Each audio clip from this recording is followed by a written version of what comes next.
Hey culturists, it's Culturist John here, also known as Dr. John Kenneth Press, also known as the author of Culturism. Today I want to talk to you about a law that can help stop the Ground Zero Mosque from being built, and in the process we'll learn a lot about culturist thought and how culturist politicians have to think. The law I'm talking about is the Foreign Agents Registration Act.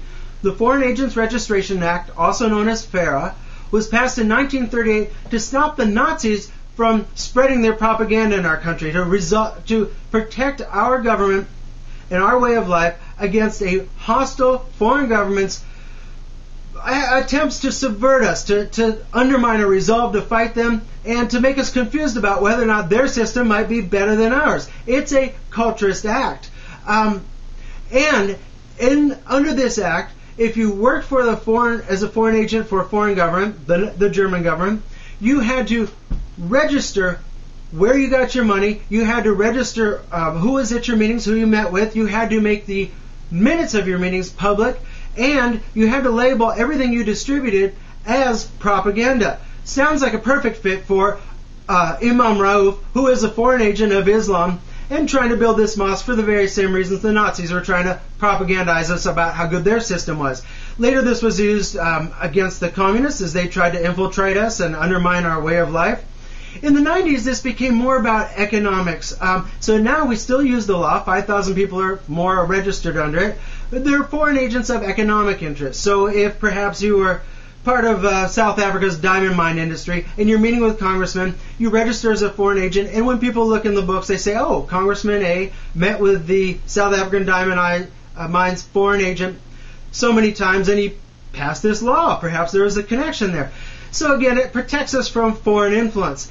But we have to get back to the idea that it also is against hostile ideologies. Right now we're so blinded by globalism and multiculturalism that we don't see any diversity, we don't see any international conflict, and we don't use this law the way we should.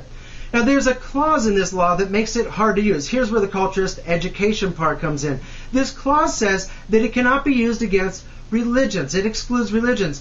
What we have to do is realize that Islam is not just a religion. Unfortunately, again, we have this globalist sort of human rights, humanist position where we think that all cultures believe what we believe. We think diversity is ephemeral, like the multiculturalists, and we therefore confuse who we are with who the rest of the world is. In Christianity, there's a separation of church and state. Christianity doesn't really seek to interfere with the government too much. However, not all religions are the same. Cultural diversity exists. Islam is not just a religion like Christianity. It is also a political system. It also has a legal system called Sharia law. It also has a finance system. And Muhammad was not just a spiritual leader who, like Jesus said, render unto Caesar what is Caesar's and separated church and state. He was also a warlord. He was the head of the military. He was also the head of the government. So at the same time, his laws were secular laws, they were also religious laws. There's no separation of church and state.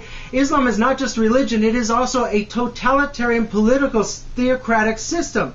So it doesn't do well with multiculturalism. It doesn't do well, it's named submission, right? Submission to what? Theocracy. It doesn't do well with sharing the stage in a multicultural way, like the multiculturalists would have you believe. So we have to have politicians that are willing to go back and say, yes, we have to reinvigorate FARA by, again, looking out for foreign agents, foreign doctrines that wish to undermine our freedoms, our constitutional rights.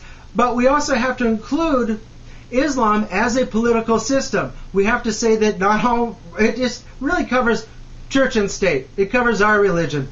That way, we can use FARA to, again, have culturist laws, have culturist politicians that promulgate culturist understandings, and we can stop this mosque at ground zero, which is an attempt to spit in our face and undermine our constitutional authority. We got to mark that as propaganda. Again, we got to ditch culturism for culturism, and we got to have politicians that take a culturist perspective.